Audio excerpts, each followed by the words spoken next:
ଚନ୍ଦନପୁର ଗାଁରେ ଗୋଟିଏ ଗରିବ ଚାଷୀର ସ୍ତ୍ରୀ ରୀମା ରହୁଥିଲା। ତାର ଘର ପରିସ୍ଥିତି ଭଲ ନଥିଲା। ତା ପାଖରେ ଜମି ଖଣ୍ଡିଏ ଥିଲା ଯେ ସେ ପୁଣି ଜମିଦାରଙ୍କ ପାଖରୁ କମ ଦାମରେ କିଣିଥିଲା। ହେଲେ କଣ ହେବ, ସେ ଜମି ଖଣ୍ଡକ ବର୍ଷ ସାରା ଶୁଖିଲା ପଡିଥିଲା। ସେଥିପାଇଁ ତାର ସ୍ୱାମୀ ସବୁବେଳେ ନିଶାରେ ବୁଡି ରହୁଥିଲା। ଗୋଟିଏ ଦିନ ରୀମା ତା ଜମି ହିଡ଼ରେ ବସି କାନ୍ଦୁଥାଏ। ସେତିକି ବେଳେ ଗୋଟିଏ ବଳଦ ତା ପାଖକୁ ଆସି ପଚାରିଲା, ତମେ କିଏ? ଏଠି ଏମିତି କାନ୍ଦୁଛ କାହିଁକି? କଣ କହିବି, ମୋର ତ କପାଳ ଫଟା। ମୋ ସ୍ୱାମୀ ସେପଟେ ନିଶାରେ ବୁଡି ରହୁଛନ୍ତି, ଆଉ ମୋ ପାଖରେ ଏ ଜମି ଖଣ୍ଡିଏ ଅଛି ରେ, ସିଏ ବି ବର୍ଷ ସାରା ଶୁଖିଲା ପଡି ରହୁଛି। ହଉ, କଥାଟା ତାହେଲେ ଗମ୍ଭୀର, ସେଥିପାଇଁ ତାହେଲେ କାନ୍ଦୁଛ? ହେଲେ ମୁଁ ଯଦି ଚାହିଁବି ପୁଣି ଥରେ ତୁମ ଜୀବନରେ ଖୁସି ଫେରେଇ ଆଣିପାରିବି। ହେଲେ କେମିତି? ସେଥିପାଇଁ ତମେ ମତେ ତମ ଘରକୁ ସାଙ୍ଗରେ ନେଇଯିବାକୁ ହବ। ହେଲେ ତୁମେ କିଏ, ଆଉ ତୁମେ ମତେ ସାହାଯ୍ୟ କରିବା ପାଇଁ କାହିଁକି ଚାହୁଁଛ? ମୁଁ ତ ଗୋଟିଏ ପଶୁ, ହେଲେ ମତେ ସମସ୍ତେ ଶୁଭ ମାନନ୍ତି। କାହିଁକି ନା ମୁଁ ଯାହା ସହିତ ଯାଏ ଆଉ ଯୋଉଠିକୁ ଯାଏ ସେଠି ହସ ଖୁସିରେ ଭରି ଉଠେ। ରୀମା ସେତେବେଳେ ଦ୍ୱନ୍ଦ୍ୱରେ ଥାଏ। ସେ କିଛି ବୁଝିପାରୁନଥାଏ। ବାଃ ବାଃ ବାଃ ବାଃ ବାଃ, ମୁଁ ତ ବହୁତ ଚାଲାକ ବାହାରିଲି। ମୋର ରହିବା ଆଉ ଖାଇବାର ବନ୍ଦୋବସ୍ତ ଖୋଜିନେଲି। ରୀମା ସେତେବେଳେ କିଛି ବୁଝିପାରୁନଥିଲା। ସେଥିପାଇଁ ସେ ବଳଦକୁ ତା ସାଙ୍ଗରେ ତା ଘରକୁ ନେଇ ଆସିଲା। କିଛି ଦିନ ବିତିଗଲା, ହେଲେ ରୀମାର ପରିସ୍ଥିତି କିଛି ବି ସୁଧୁରିଲାନି। ତମେ ତ କହୁଥିଲ ତୁମେ ବହୁତ ଶୁଭ ବୋଲି। ତୁମେ ଯୋଉଠିକୁ ଯିବ ସେଠି ହସ ଖୁସିରେ ଭରିଯାଏ। ହେଲେ ତୁମେ ମୋ ଘରକୁ ଆସିବାର କେତେ ଦିନ ବିତିଗଲାଣି।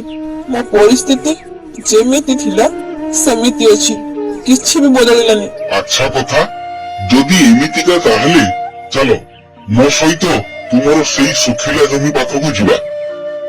ଠିକ ଅଛି ତାହେଲେ ଚାଲ ମୋ ସହିତ। ଏବେ ରୀମା ସେ ବଳଦକୁ ନେଇ ତା ଜମି ଆଡକୁ ଚାଲିଲା।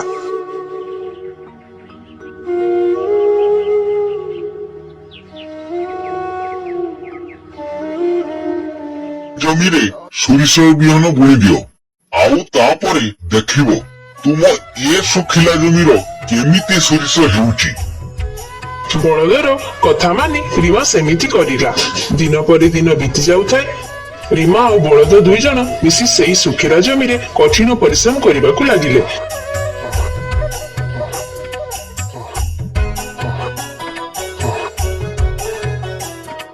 କିଛି ଦିନ ଗଲା ପରେ ରୀମା ତା ବଳଦକୁ ନେଇ ଜମି ପାଖରେ ପହଞ୍ଚିଲା। ସେ ଜମିକୁ ଦେଖି ବହୁତ ଖୁସି ହୋଇଗଲା। ଏବେ ସେ ଦେଖିଲା ତା ଶୁଖିଲା ଜମି ଏବେ ସୋରିଷ ଗଛରେ ଭର୍ତ୍ତି ହୋଇ ଉଠିଛି।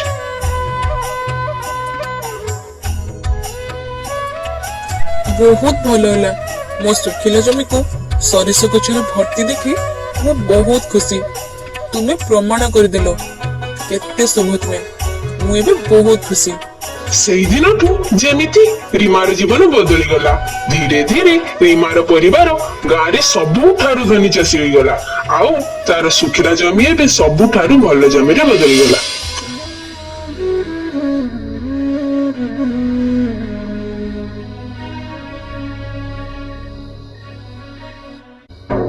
ଆପଣ ଜାଣିବାକୁ ପାଇଲେଣି ନା ନାଇଁ? ନାଇଁ, କୋଉ କଥା? ସେଇ ଯୋଉ ମଦୁଆ ଦୀନବନ୍ଧୁ, ସେ ଏବେ ଆମ ଗାଁରେ ସବୁଠାରୁ ଧନୀ ଚାଷୀ ହେଇଗଲାଣି। ଯଦି ଏମିତି ଚାଲିବ ତାହେଲେ ଆଉ କିଛି ଦିନ ପରେ ସେ ଆପଣଙ୍କଠୁ ବି ବଡ ଜମିଦାର ହେଇଯିବ। ଆଉ ସେଇ ଦିନଠୁ ଗାଁରେ ଆପଣଙ୍କ ସମ୍ମାନ କମ ହେଇଯିବ ସାନ୍ତେ। ଇଏ ତୁ କଣ କହୁଛୁ ରାମ? ଏ ଗାଁରେ ବଡ ଜମିଦାର ମୁଁ ଥିଲି, ଆଉ ରହିବି ମଧ୍ୟ। ଆଉ ରହିଲା ସେ ଦୀନବନ୍ଧୁ, ସେ ତ ସବୁବେଳେ ମଦ ପିଇ ନିଶାରେ ବୁଡି ରୁହେ ନା, ସେ କେମିତି ଏତେ ଧନୀ ହେଇଗଲା? ସେ କାହିଁକି ଏସବୁ କରିବ ସାନ୍ତେ? ଏସବୁ ତ ତା ସ୍ତ୍ରୀ ହିଁ କରିଛି। କଣ ହେଲା? ଗୋଟେ ସ୍ତ୍ରୀ ଲୋକ ହିଁ ଏସବୁ କରିଛି? ମୁଁ ଏ କଥା କେବେ ବି ବରଦାସ୍ତ କରିପାରିବିନି। ଗୋଟେ ସ୍ତ୍ରୀ ଲୋକ ହିଁ ମତେ ପଛରେ ପକେଇଦବ, ଏଇଟା ମୁଁ କେବେ ବି ହବାକୁ ଦେବିନି। ଆରେ ଆରେ ତୁ ମତେ କହିଲୁ ଏଇଟା ସେଇ ଜମି ତ ଯୋଉଟା ଶୁଖିଲା ପଡି ରହୁଥିଲା ଆଉ ମୁଁ ତାକୁ ରିମାକୁ କମ ଦାମରେ ବିକ୍ରି କରିଥିଲି। ହଁ ହଁ ସାନ୍ତେ, ଏଇଟା ସେଇ ଶୁଖିଲା ଜମି। ସାନ୍ତେ, ଆପଣ ଯଦି କୁହନ୍ତେ ତା ସୋରିଷ ଜମିରେ ନିଆଁ ଲଗେଇ ଆଗ ଭଳି ତା ଜମିକୁ ଶୁଖିଲା ପକେଇଦେବି। ନା ନା ରାମୁ, ଆମେ ରିମାର ଜମିକୁ କିଛି ବି କ୍ଷତି କରିବାନି। ମତେ ଖାଲି ଦରକାର ଏ ଗାଁରେ ବଡ ଜମିଦାର ହେଇ ରହିବାକୁ, ଆଉ ସେଥିପାଇଁ ମତେ ରିମାର ଜମି ମଧ୍ୟ ଦରକାର। ଜମିଦାର ମନରେ ରିମାର ଜମି ଛଡେଇ ନବାର ଲୋଭ ଏବେ ଆସି ଯାଇଥିଲା। ଚାଲ ରାମୁ। ଆଜ୍ଞା ସାନ୍ତେ। ଜମିଦାର ଏବେ ସିଧା ରିମାର ଘରକୁ ଚାଲିଲେ।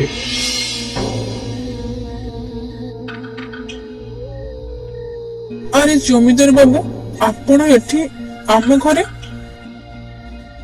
କଣ କିଛି କାମ ଥିଲା କି? କାହିଁକି? କିଛି ଅସୁବିଧା ହେଲା କି? ଏମିତିରେ ତ ତୁ ଏବେ ବୁଦ୍ଧିମାନ ଆଉ ଧନୀ ସ୍ତ୍ରୀ ଲୋକ ବୋଲି ଗାଁ ସାରା ଚର୍ଚ୍ଚା ଚାଲିଛି। ଛାଡ ସେ କଥା, ମୁଁ ଆସିଥିଲି ତତେ ଗୋଟେ ଜରୁରୀ କଥା କହିବାକୁ। କୁହନ୍ତୁ ଜମିଦାର ବାବୁ। କଥା କଣ କି, ସେଇ ଯୋଉ ଜମି ଯୋଉଟା ମୁଁ ତୁମକୁ କମ ଦାମରେ ବିକ୍ରି କରିଥିଲି, ସେଇ ଜମି ଏବେ ମତେ ଦରକାର। ଆଉ ହଁ, ତା ବଦଳରେ ମୁଁ ତୁମକୁ 2 ଗୁଣା ଟଙ୍କା ଦେବି। ଆପଣ ଆମକୁ ଆଗରୁ ବି ଠକି ସାରିଛନ୍ତି। ଚାଷ ହଉନଥିବା ଜମିକୁ ଅଧିକ ଦାମରେ ବିକ୍ରି କରିଥିଲେ, ଆଉ ଏବେ ସେ ଜମିରେ ଭଲ ଚାଷ ହେଲା ବେଳକୁ ତାକୁ ବି ଆମ ପାଖରୁ ଠକି ନେବାକୁ ଆସୁଛନ୍ତି। ମୁଁ ଏମିତି କେବେ ବି ହବାକୁ ଦେବିନି। ଭଲ ଭାବରେ ଚିନ୍ତା କରିଲେ ରିମା, ସେ ଜମିକୁ ତ ମୁଁ ନେଇକି ହିଁ ରହିବି। ଏ ଲୋକଟି ମତେ କାହିଁ ଜମା ଠିକ ଲାଗୁନି। ମୋ ମାଲିକାଣୀ ପାଖରୁ ଜମି ଛଡେଇ ନେବାର ଧମକ ଦେଖାଉଛି। ଏବେ ମତେ ହିଁ କିଛି କରିବାକୁ ହବ।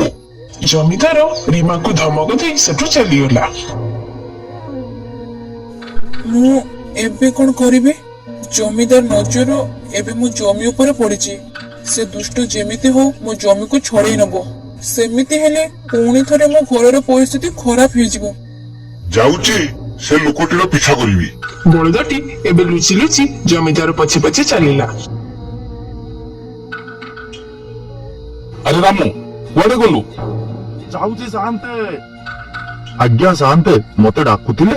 ରାମୁ, ରିମାକୁ ଯୋଉ ଜମି ବିକ୍ରି ହେଇଥିଲା ତାର ସେ ଜମିର ଦଲିଲଟା ନେଇ ଆସିଲୁ। ଆଜ୍ଞା ସାନ୍ତେ, ଏଇ ନେଇ ଆସିଲି। ଏଇ ନିଅନ୍ତୁ ସାନ୍ତେ, ସେ ଜମିର କାଗଜ।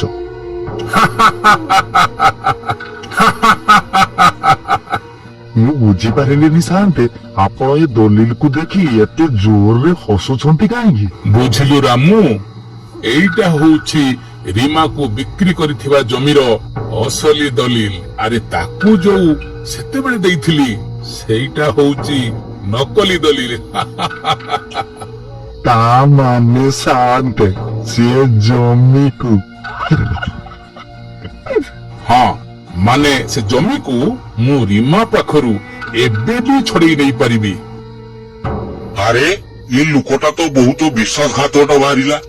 ତାହେଲେ ତ ମୋ ମାଲିକାଣୀ ପାଖରୁ ସେ ଜମିକୁ ଏ ଦୁଷ୍ଟ ଛଡେଇ ନବ।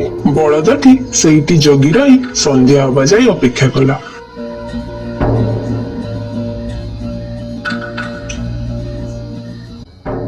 ଏଥର ତ ମୋ ମାଲିକାଣୀର ଜମିକୁ ଛଡେଇ ନେଇ ପାରିବନି। ଏ କାଗଜକୁ ନେଇ ମୁଁ ମୋ ମାଲିକାଣୀକୁ ଦେଇଦେବି। ବଳଦଟି ସେ ଦଲିଲକୁ ନେଇ ତା ମାଲିକାଣୀକୁ ଦେଲା ଆଉ ସବୁ କଥା କହିଲା। ଜମିଦାର ଏତେ ତଳକୁ ଖସିଯିବ ବୋଲି ମୁଁ ଜାଣିନଥିଲି। ଏ ଗରିବ ଲୋକକୁ ଦୁଃଖ ଦେଇ ସେ କି ଖୁସିଟା ହାସଲ କରିନେବେ। ଏବେ ମୁଁ ଦେଖିବି ଜମିଦାର କେମିତି ମୋ ଜମିକୁ ମୋଠୁ ଛଡେଇ ନେବେ। ତା ପରଦିନ ସକାଳ ହେଲା। ଜମିଦାର ସିଧା ରାମୁକୁ ଧରି ରିମା ଘର ଆଗରେ ପହଞ୍ଚିଲେ। କଣ କରୁଛ? ଆଚ୍ଛା, ବଳଦକୁ ଖାଇବାକୁ ଦଉଛୁ। ଦେ ଦେ ଦେ, ଭଲ ଭାବରେ ଖାଇବାକୁ ଦେ, ଆଉ ଶେଷ ଥର ପାଇଁ ଦେ।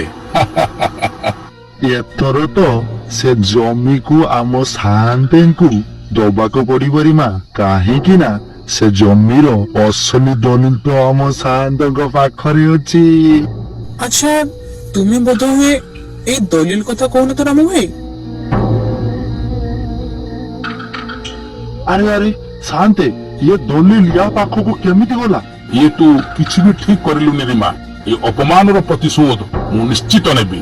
ଜମିଦାର ବହୁତ ଜୋରରେ ରାଗି ଯାଇଥିଲା। ବଳଦ ନିଶ୍ଚିତ ହୋଇଗଲା ଯେ ଜମିଦାର ନିଶ୍ଚିତ କିଛି ନା କିଛି ଗୋଟେ କରିବ, ସେ ଖାଲି ବସି ରହିବନି। ବଳଦଟି ପୁଣି ଥରେ ଜମିଦାର ପିଛା କରିଲା। ଜମିଦାର ତାଙ୍କର ଗୋଟିଏ ଗୁପ୍ତ ଜାଗାରେ ଯାଇ ପହଞ୍ଚି ତାଙ୍କର କିଛି ଲୋକଙ୍କୁ ଏକାଠି କରିଲେ। ଶୁଣ, ଯଦି ସେ ଜମି ମୋର ହେଇ ରହି ପାରିଲାନି ତାହେଲେ ସେ ଜମି ରିମାର ବି ହେବାକୁ ଦେବିନି। ସେଥିପାଇଁ ତୁମେ ମାନେ ଯାଅ, ଯାଇ ତା ସବୁ ଫସଲରେ ନିଆଁ ଲଗେଇ ଦିଅ। ଆଚ୍ଛା, ଏ ମଣିଷଟା ଏତେ ଦୁଷ୍ଟ। ଏବେ ଯେମିତି ହଉ ଏମାନଙ୍କର ଯୋଜନାରେ ପାଣି ଫେରେଇବାକୁ ହବ। ବଳଦଟି ସେଠୁ ଚାଲି ଆସିଲା ଆଉ ସବୁ କଥା ରୀମାକୁ ଗୋଟି ଗୋଟି କରି କହିଲା। ଏକଥା ଶୁଣି ରୀମା ମଧ୍ୟ ଡରିଗଲା। ସେ ଜମିଦାର ବହୁତ ଜିଦଖୋର। ତାର ନଜର ଥରେ ଯାହା ଉପରେ ପଡିଛି ମାନେ ସେ ତାକୁ ହାସଲ କରିବା ପାଇଁ କିଛି ବି କରିପାରେ। ଆମେ ତାକୁ ଏ ଜମି ଦେଇଦବାର ଥିଲା। ନାଇଁ ମାଲିକାଣୀ, ତମେ ଡରନି। ଆମେ ଏମିତି ଚାଲାକି କରିବା ତାଙ୍କର ସବୁ ଯୋଜନାକୁ ଭଣ୍ଡୁର କରିଦେବା। ମୋ ପାଖରେ ଗୋଟିଏ ଉପାୟ ଅଛି। ତୁମେ ବାସ୍ ମୁଁ ଯାହା କହୁଛି ସେମିତି କର। ବଳଦଟି ତାର ଉପାୟ ରୀମାକୁ ବୁଝାଉଥାଏ। ବଳଦଟି ରୀମାକୁ ନେଇ ଜମିଦାର ଗୁପ୍ତ ଜାଗାକୁ ଗଲା।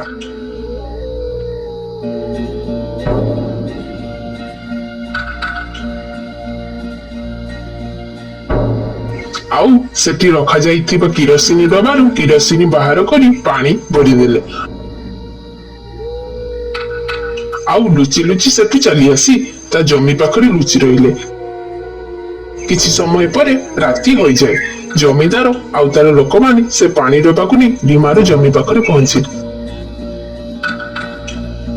ଠିଆ ହେଇ ରହିଲ କାହିଁକି? କିରୋସିନି ପକେଇ ନିଆଁ ଲଗେଇ ଦିଅ। ଏବେ ମୁଁ ବି ଦେଖିବି ସେ କେମିତି ଏ ଜମିକୁ ନେଇ ତା ପାଖରେ ରଖିବ। ଜମିଦାରର ଲୋକମାନେ ସେ ପାଣି ଡବାକୁ ନେଇ ଫସଲ ଉପରେ ପକାଇଲେ ଆଉ ନିଆଁ ଲଗେଇବାକୁ ଲାଗିଲେ। କଣ ହେଲା? ଏ ନିଆଁ ଲାଗୁନାହିଁ କାହିଁକି? ସେତିକି ବେଳେ ରୀମା ଆଉ ତାର ବଳଦ ଜମିଦାର ଆଗକୁ ଆସିଲେ। ତୁମେ କେତେ ବି ଚାଲାକି କହିଲେ ମୋ ଜମିକୁ ମୋଠୁ ଛଡେଇ ପାରିବନି। ଜମିଦାର ବାବୁ, ଏଇଟା ମୋର ଥିଲା ଆଉ ମୋର ହେଇକି ରହିବ। ହେଁ, ଏବେ ଗୋଟେ ସ୍ତ୍ରୀ ଲୋକ ମତେ ନାଲି ଆଖି ଦେଖି ଧମକ ଦବ ଆଉ ମୁଁ ଚୁପ ରହିଯିବି? ଏ ରାକାବିକୁ ମାରବେ ଏମାନଙ୍କୁ। ମତେ ଛାଡ଼ିଦେ, ମୋର ଭୁଲ ହେଇଯାଇଛି।